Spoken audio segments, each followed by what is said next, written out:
Good evening. You doing good? Yeah. Amen. We appreciate you being here. And you just had a good look at my church. Some of you think you were watching a race. You were actually watching my church. I spent the last 26 years of my life in racing. I'll tell you a little bit about it tonight before Michael comes. You know, racers are, they're good drivers. They're not reckless. Any reckless drivers here? Any of you willing to admit that you're a reckless driver once in a while? Okay, for those of you that did, or the rest of you that may be lying, this is for you. There's a man trying to cross the street. As he steps out of the curb, a car comes screaming around the corner and heads straight at him. The man walks faster, trying to hurry across the street, but the car changes lanes and is still coming at him. So the man turns around to go back, but the car changes lanes again and is still coming right at him. By now the car is so close and the man is so scared, he just freezes and stops in the middle of the road. The car gets extremely close, then swerves at the last possible moment and screeches to a halt right next to him. The driver rolls down the window. And to his surprise, the driver is a squirrel. And he says to the man, "See, it's not as easy as it looks, is it?"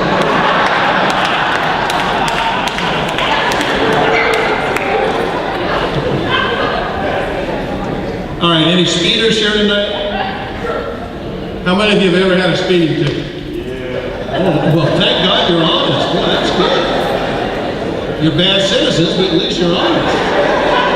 All right, this is for you.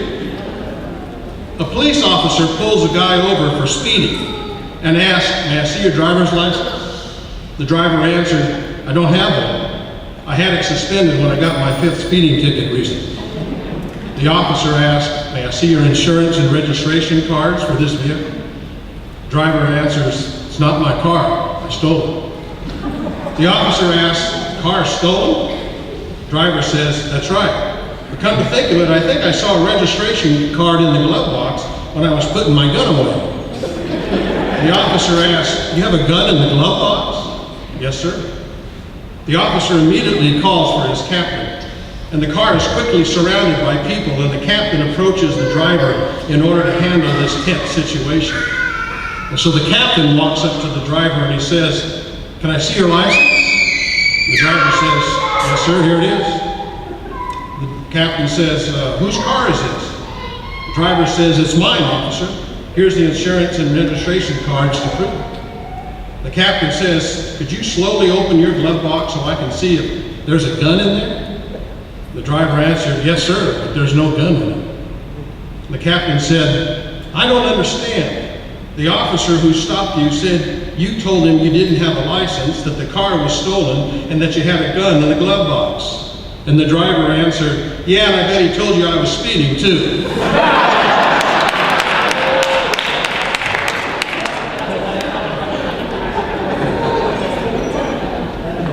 I want to thank Todd Pravat for the race car outside. We had a number of other cars that were scheduled to be here tonight, but we told them if it was raining, it would be at their discretion, and obviously a number of them didn't want their cars to come out in the rain. And so we would have had a little bit nicer display, but many thanks to Todd for at least bringing his car out here. We've been discussing some very powerful terms starting last night, and I think throughout the remainder of this week. And two of the more powerful words that I really relate to and that I really like are the words victory and winning. Don't those sound like, those are good, powerful, strong words, aren't they? Victory and winning. Any racing fans here tonight? Got a few racing fans here tonight? Well, for 26 years, I was the president of the organization that you saw in the video. It's called Racers for Christ. And for 20 of those 26 years, I was actually the official chaplain for the National Hot Rod Association, which is a powerful professional championship drag racing series that are actually racing in Charlotte this weekend. In your Bible, you have a verse in chapter 14 of Luke that says this, that we are to go to the highways and byways and compel the people to come to the Lord's house. Now, the version of the Bible that I have is a little bit different. My version says that we are to go to the highways and byways and speedways of life and compel them to come. But because so many of these people are racing on Sundays, they can't come to God's house. So we took God's house to them. And we would go to racetracks and motorsports events all across the United States and send chaplains and send church to them. It was quite an exciting thing, and a lot of our ministry and the purpose of Racers for Christ was to really serve as a pastoral ministry. And we would kind of do chapel services where we could, and we would try to be a pastor to them and actually provide for them everything that they would have to look to their own pastor for. We do weddings and funerals and everything else that you can imagine, just under some very unusual conditions and circumstances.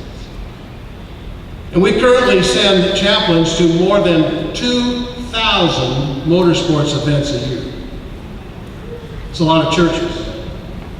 We have a total constituency in the ministry of about 15,000 families. So that's over 30,000 members of people. When I was actively involved in it and doing a lot of the chapel services at the NHRA series, it was not unusual for us to have 300 to 400 people in a Sunday morning chapel service. Can you imagine that? 300 to 400 people out in the middle of a racetrack, in the middle of the pits, having church together. It was awesome. My church for 26 years had people like Big Daddy Don Garland, Eddie Hill, and John Force. These are guys similar to the ones you were watching tonight on the video. These are guys who were driving cars that would go from 0 to 325 miles per hour in less than 4 seconds. 0 to 325 miles per hour in less than 4 seconds. 1001, 1002, 1003, 1004, bang, 325 miles an hour from the standing start. Of course, they were driving cars with 10,000 horsepower motors. 10,000 horsepower motors. And we would meet at various places, because there's not a lot of places to meet at a racetrack when you got 200, 300, 400 people. And so, whenever we had an opportunity, we would meet at one of the hospitality tents that some of the sponsors or manufacturers would set up at the racetrack. And they would always use them later on in the day for their hospitality, but on Sunday morning they were usually free, so we would always borrow their tent, and that's where we would have church. And I want to confess something to you tonight. Many, many times we would have church service in a Budweiser hospitality tent. You talk about unusual.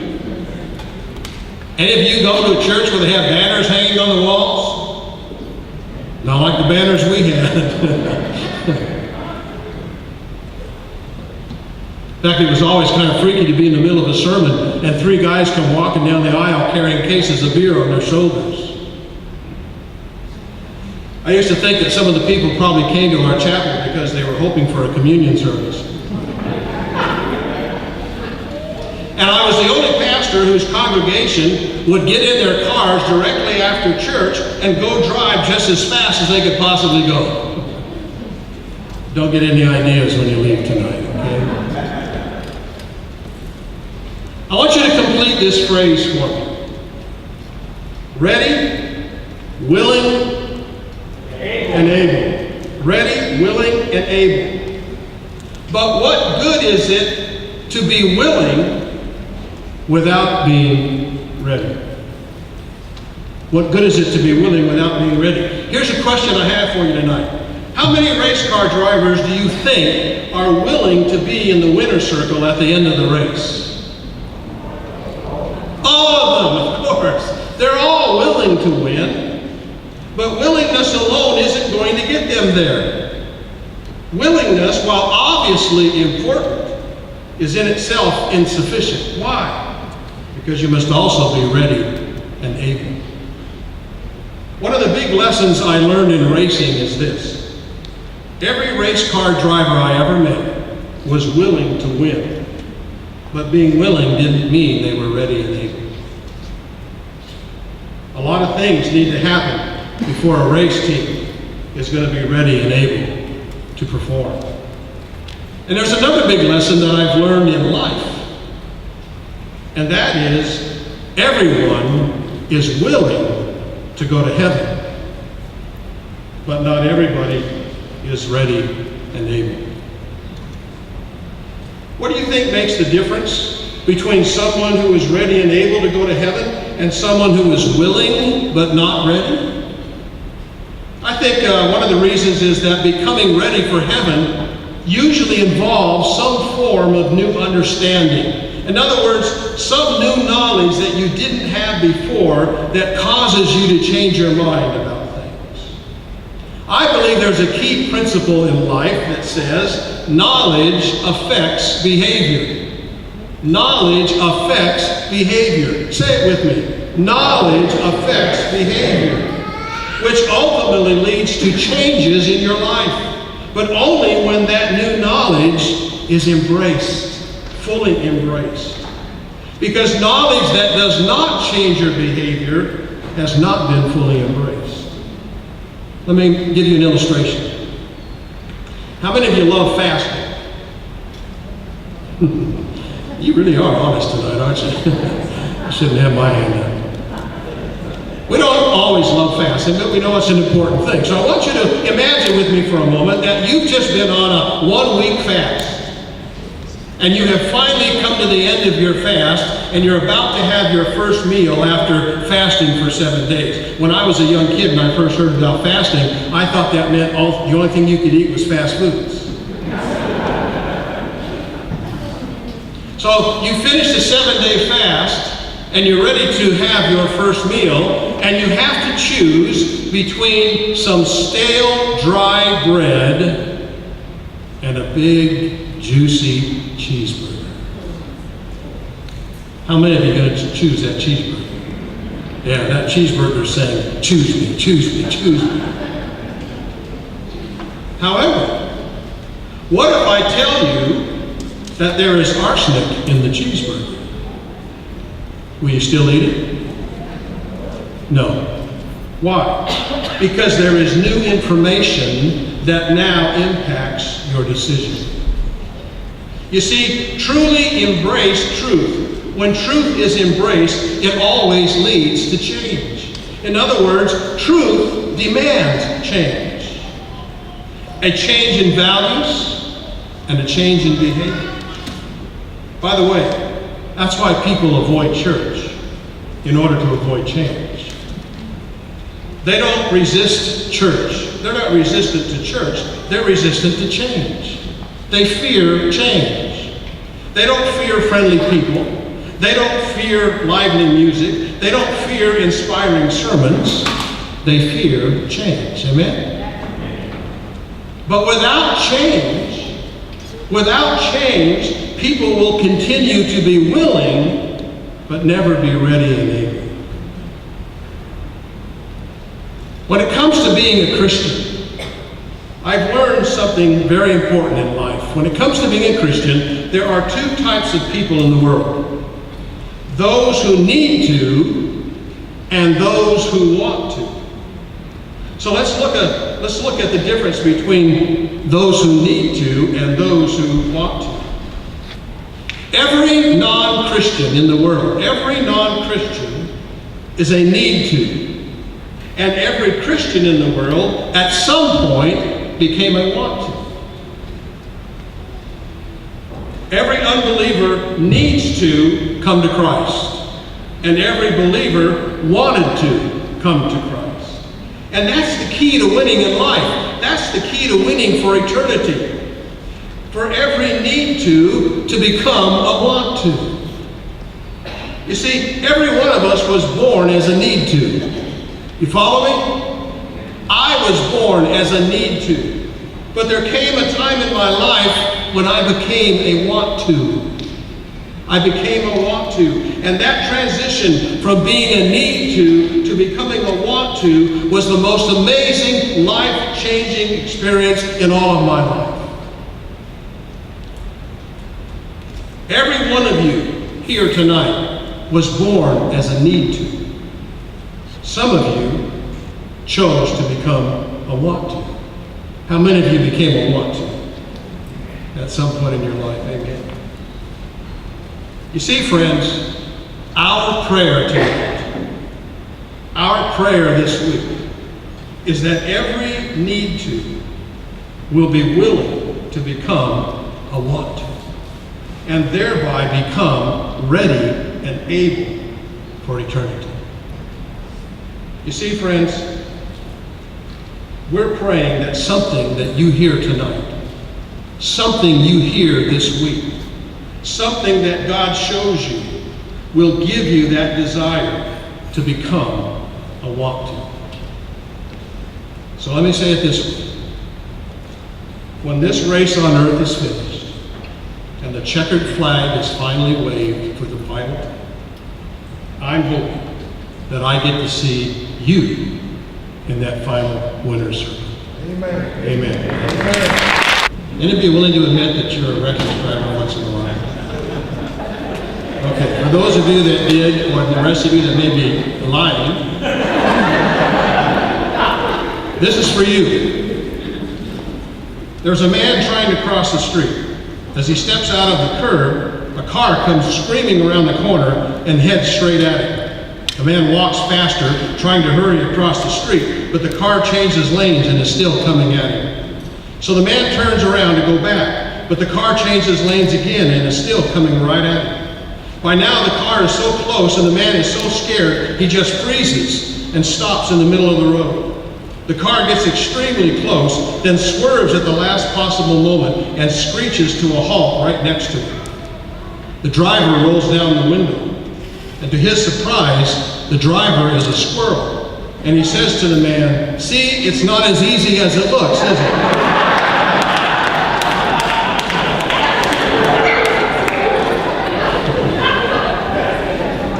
All right, any speeders here tonight? How many of you have ever had a speeding ticket? Yeah. Oh, well, thank God you're... Good evening. You doing good? Yeah. Amen. We appreciate you being here. And you just had a good look at my church. Some of you think you were watching a race. You were actually watching my church. I spent the last 26 years of my life in racing. I'll tell you a little bit about it tonight. Before Michael comes. You know, racers are, they're good drivers. They're not reckless. Any reckless drivers here? Registration card in the glove box when I was putting my gun away. The officer asked, "You have a gun in the glove box?" "Yes, sir." The officer immediately calls for his captain, and the car is quickly surrounded by people, and the captain approaches the driver in order to handle this tense situation. And so the captain walks up to the driver and he says, "Can I see your license?" The driver says, "Yes, sir, here it is." The captain says, "Whose car is this?" The driver says, "It's mine, officer. Here's the insurance and registration cards." You're honest. Boy, that's good. You're bad citizens, but at least you're honest. All right, this is for you. A police officer pulls a guy over for speeding and asks, "May I see your driver's license?" The driver answered, "I don't have one. I had it suspended when I got my 5th speeding ticket recently." The officer asked, "May I see your insurance and registration cards for this vehicle?" The driver answers, "It's not my car. I stole it." The officer asks, "Car stolen?" The driver says, "That's right. But come to think of it, I think I saw a registration